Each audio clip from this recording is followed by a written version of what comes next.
non-compete agreements are prevalent, and these agreements impact job mobility and may also affect wages, including the wages of low-income workers.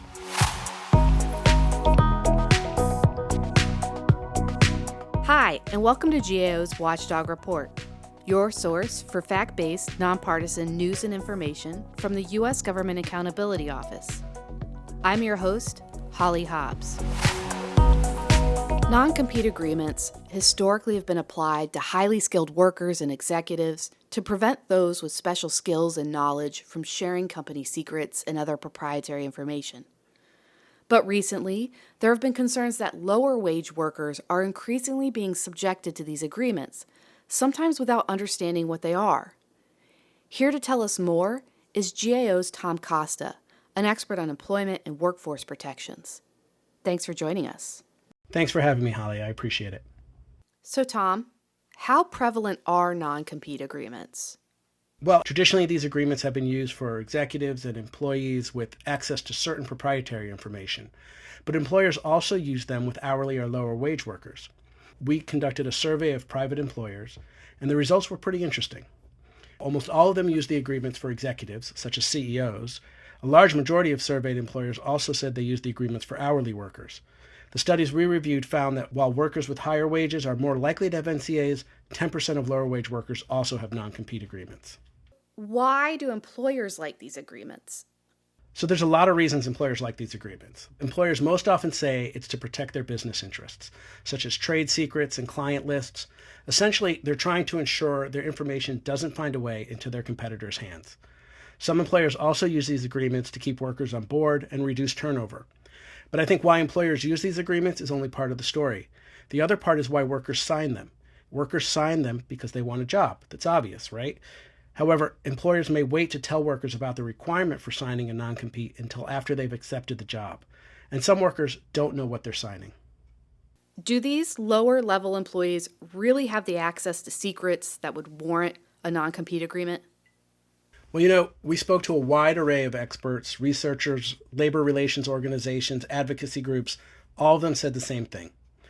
Lower-level workers are unlikely to have access to the sort of information that managers or CEOs would have, and therefore they probably shouldn't be asked to sign these agreements. A nursing assistant who works at a hospital probably doesn't have the hospital's proprietary information, and a fast food worker probably doesn't know the secret formula for the company's milkshake. So what's the potential impact of these agreements on employees and the economy? So from a worker's perspective, non-competes are designed to restrict them from leaving their current workplace to work for competitors or starting a rival business. So that's one impact. But there are a number of studies we reviewed that indicate wages are affected as well. For some workers, the agreements may reduce future wages since they'll have fewer opportunities to look for higher paying jobs or even negotiate a higher salary with their current employer. So these workers may experience lower wage growth than workers without agreements.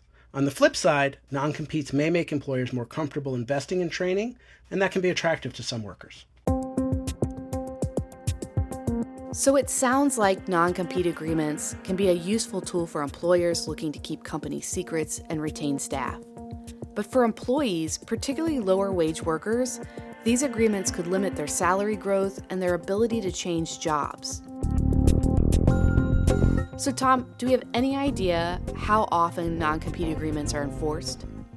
We don't know exactly how often they're enforced, and it may not be all that often. When employers elect to enforce their agreements, it's mainly to protect things like their trade secrets and client lists. But there is some evidence that employers also enforce the agreements to prevent worker turnover, and that these employers will enforce these agreements regardless of whether they're executives or hourly workers.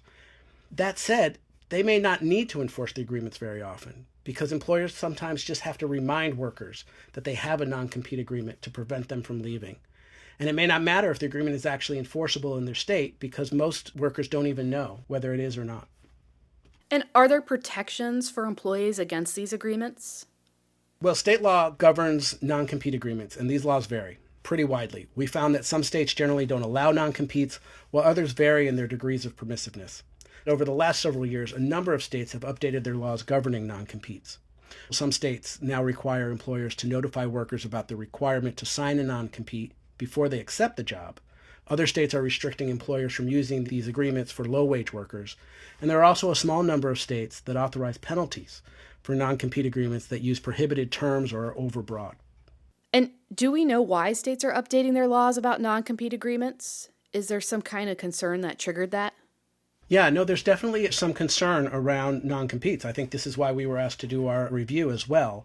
I think there's particular concern around low-wage workers. And we've seen that there's been a growing number of states that are starting to insert themselves into this space, as well as the current administration has some proposed rules around non-competes. And last question, what's the bottom line of this report? I guess if I had to summarize this in one sentence, I would say that non-compete agreements are prevalent, and these agreements impact job mobility and may also affect wages, including the wages of low-income workers.